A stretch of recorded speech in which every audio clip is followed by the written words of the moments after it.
Guys, Christmas is finally over. It means we probably have Christmas money, which means it's time for a sponsor. Displays are awesome. They sound super cool. And you can put them on your shelf, put them on the wall, whatever. And they don't make Mr. Beast's efforts go to waste.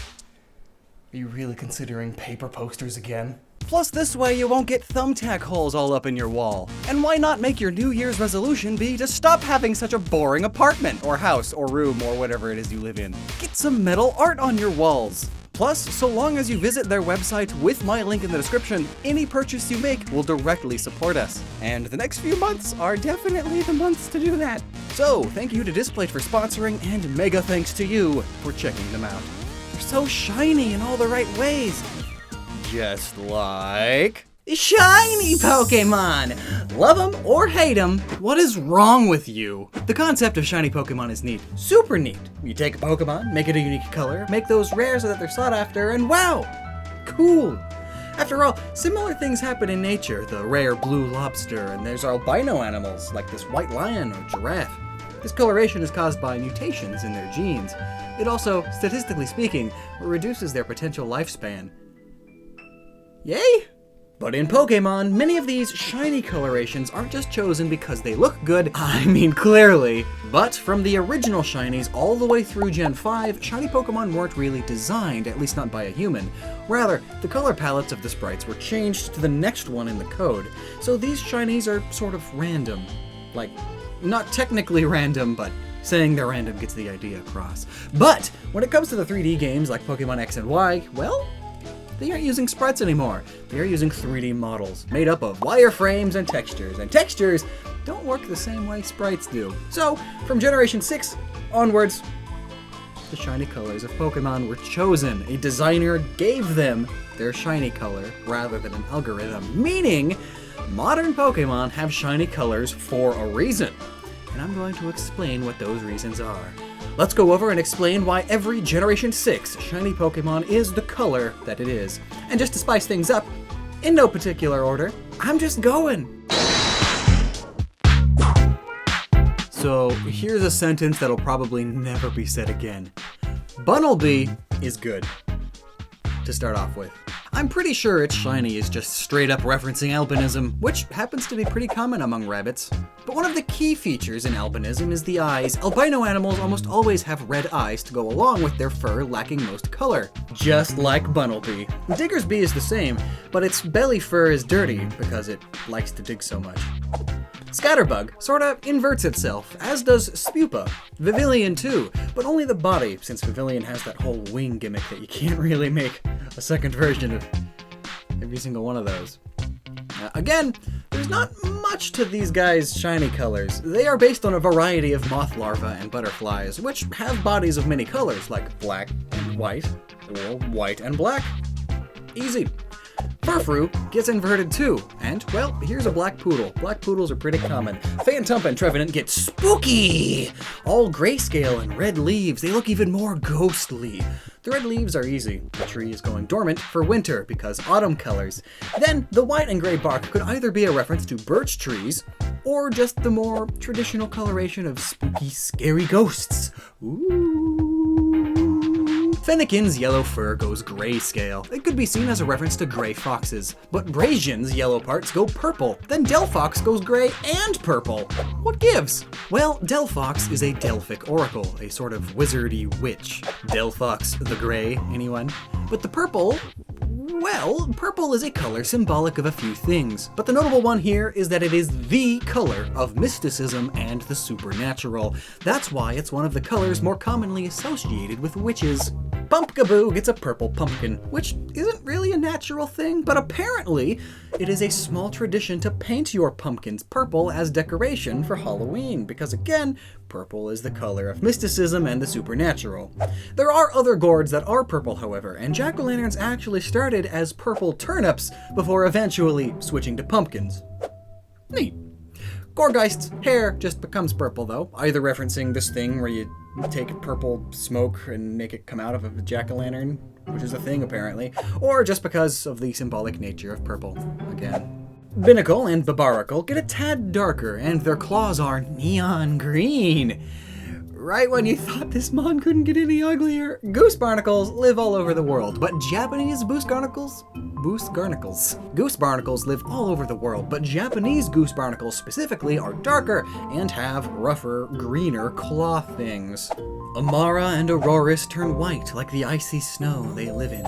Chespin, Quilladin, and Chestnut just go from green to brown. You know, like deciduous trees in the autumn. Their green leaves turn into reds and yellows and browns as they fall to the ground. But also, chestnuts, part of their inspiration, chestnuts are green, and then they turn brown too. Then it gets a lot darker. Gerbils come in many colors, dark brown with lighter underbellies included. There's also the Japanese dormouse inspiration, and its relative, the Glirinae?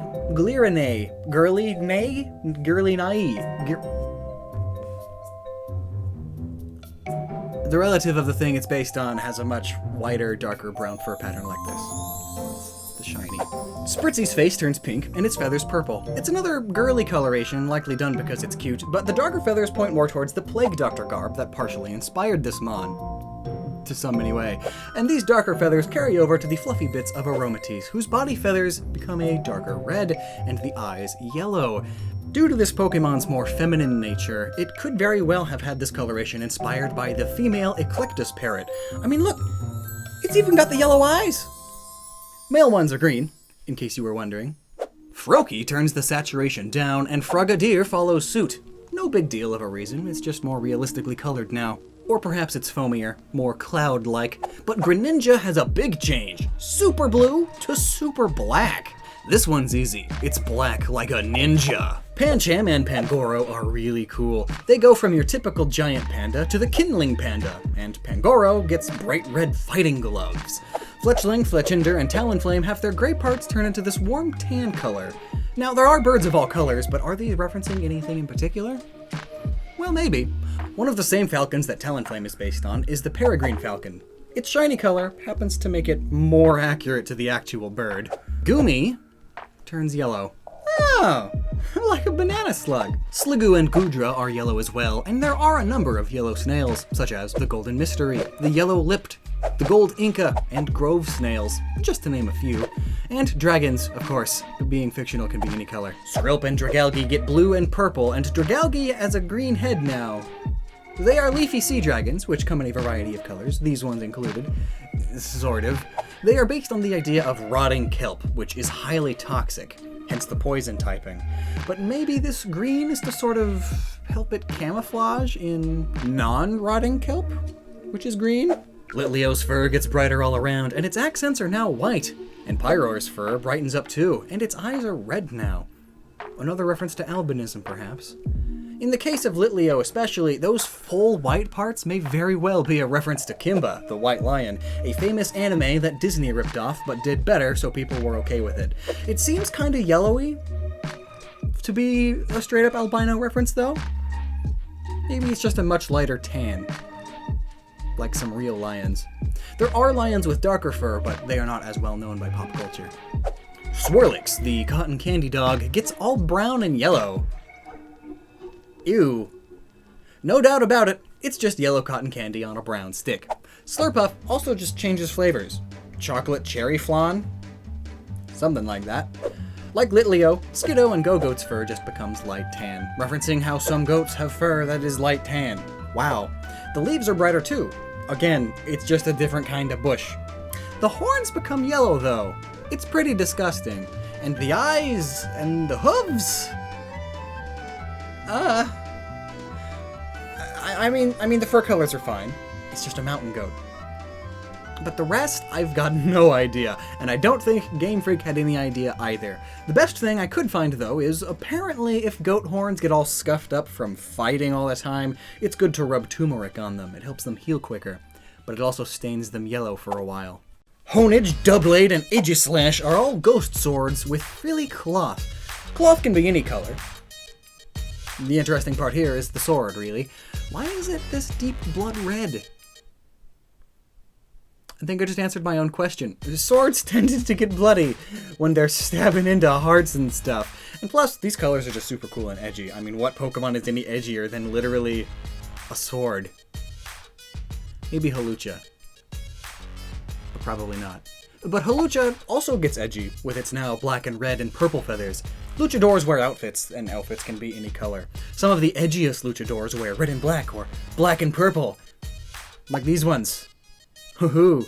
Flabebe, Floette, and Florges come in many varieties already, but what changes here is not just the color of the flower they are carrying.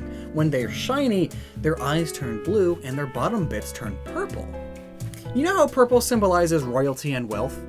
Well, that whole thing basically started because of French nobility. These Pokemon are found primarily in Kalos, which is based on France, and they are known to tend to flower gardens. France is famous for its flower gardens after all, especially those owned by the extremely rich families.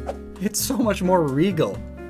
Clauncher and Clawitzer become red. Funnily enough, blue lobsters and crayfish are pretty much the shiny animals of the real world, while red is normal. But since this Pokemon is blue already, well, the red is shiny.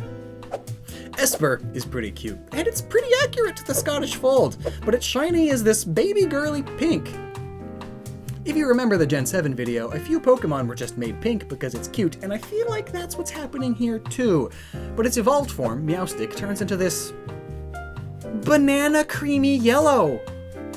Why?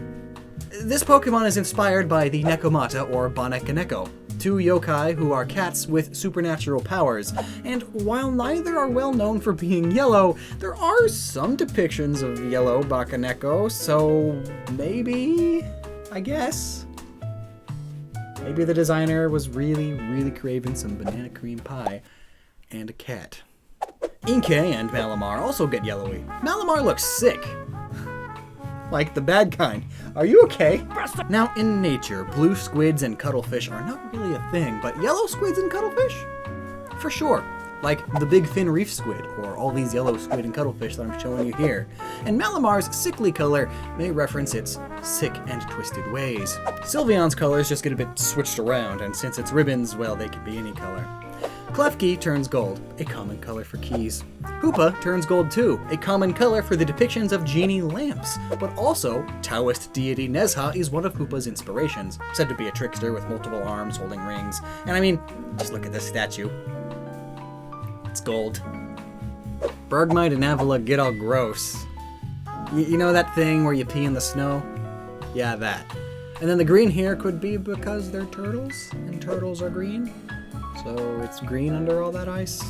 It's one of those, like, no clear reason things, but Carbink gets darker and more saturated. Perhaps now, instead of referencing some carbon ore in a rock, now it's actually coal, as coal is carbon, and coal plus pressure plus time equals diamonds, which come in many colors and shades. Deontay does the same. It's just darker and more saturated. Same reasons. Volcanion is gross, and I have no idea why its shiny is yellow with some pink. Maybe because fire hydrants are yellow. Some of them anyway. But, I'm leaning a bit more towards the Shisha and Komainu that inspired some of its design aspects. Statues of these creatures are commonly golden. But shiny Noibat gets really cool looking. This may be one of my favorite shinies, honestly. It's all black and greenish cyan. I'm not great with colors, but I still love it. As for why it's this color though, well, it's a stretch, but at least it's a reason. It's got speaker ears, right? I totally see this Pokemon belonging to a sick DJ, much like the Loudred in Detective Pikachu, and, well, these colors just scream techno rave DJ to me. Noivern too to an extent, but maybe techno metal. It's just edgier. And perhaps green to reference the common green wyvern. It just looks more wyvern gargoyle-y this way, doesn't it? Don't make fun of me. Let's see what's next. Helioptile and Heliolisk. What? Oh, that's disgusting. Why is this a thing? Why are the forehead and ears not different too? Is it because that's the spinny part? You know, if you took it and... But why is it red? Is it sunburned? These things sit out in the sun all day because they photosynthesize their little solar panels. I mean, sure, there are red lizards, and I guess some are sort of the opposite. Red heads with yellowy everything else. It just looks bad, honestly. Tyrunt and Tyrantum become blue and gray, which looks pretty cool. And I mean, well, there are plenty of blue T-Rex toys. Toy manufacturers and pop culture get pretty creative with dinosaur colors because a lot of them have been mysteries to us, though honestly blue seems super unlikely. Notably, this Pokemon is a favorite of and was designed by Hitoshi Ariga, who is best known for his work with Mega Man. Maybe that's why it's blue, huh? Or maybe blue is another sort of royal color, and it's a tyrant king. Whoa! Xerneas has its blues lighten up and its blacks turn white. Now, this one's tough because Xerneas has no real reasons for even being blue to begin with. It should be brown and green if anything. But with Yveltal being red for good reason, well, you can't just have a red box legendary without the other one being blue, and then the third one green. It could perhaps be a reference to piebald deer, I suppose, a fairly common mutation for him. It's like albinism, but not everything. Yveltal's blacks also go white, likely just to follow suit with the whole legendary trio.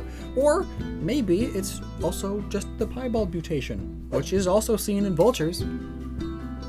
Though perhaps it's because Quetzals have white bits, as do devil's fingers.